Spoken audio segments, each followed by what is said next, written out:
আমরা যে অবধি যাওয়া যাবে আমরা সেই অবধি যাব এবং সেখানে দাঁড়িয়ে আমাদের কথাগুলো বলবো। আমরা এটাও চাই না যে শ্যামবাজার মোড়ের কাছে গিয়ে অজস্র গাড়ির প্রচুর ভিড় ভাড় হয়ে যাক ইত্যাদি। তাই জন্য আমরা গাড়িগুলিকে যথেষ্ট আগে রাখবো শ্যামবাজারের মোড় থেকে, এবং বেশ কিছুটা আগে থেকে আমরা হয়তো যে কজন আমরা আছি সবাই মিলে হেঁটে শ্যামবাজারের মোড় অবধি যাব।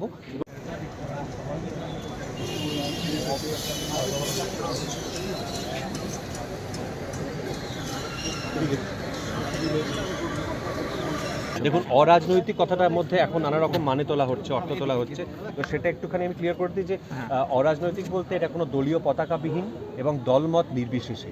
এবার কথাগুলোর মধ্যে রাজনৈতিক মানে যদি কেউ খুঁজে বার করার চেষ্টা করেন সেটা তাদের ব্যাপার, কিন্তু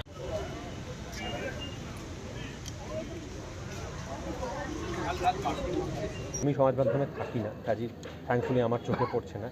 আমার মনে হয় যে আমরা কিন্তু প্রথম দিন থেকে এই ঘটনার পরিপ্রেক্ষিতে অন্তত হয়তো আজকের মতো সংঘবদ্ধভাবে নয়, কিন্তু যেভাবে আলাদা আলাদা করে বাংলা ফিল্ম চলচ্চিত্র জগতের বিভিন্ন মানুষকে যেভাবে পার্টিসিপেট করতে দেখেছি, অনেকদিন পর কিন্তু সেরকম একটা মুভমেন্টে পার্টিসিপেট করতে দেখলাম। এবার জনে জনে তো গিয়ে সকলের মুখ বন্ধ করা কারোর সম্ভব না, যাদের বলার তাদের গণতান্ত্রিক অধিকার বলার, আমাদের অধিকার বা আমাদের প্রয়োজন হচ্ছে আমাদের কাজটা করার।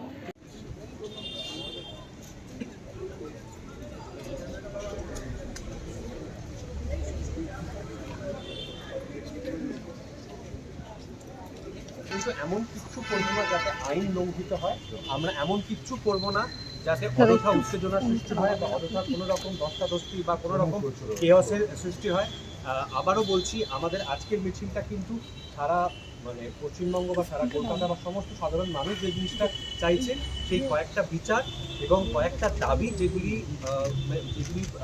মেডিকেল শিক্ষার্থীরা যেগুলি তুলেছেন সেইগুলির সঙ্গে সহমত প্রকাশ করে, দলমত নির্বিশেষে এটা রাজনৈতিক মিছিল কিন্তু নয়। আমি আরও একবার সবাইকে খুব স্পষ্ট করে বলে দিতে চাই।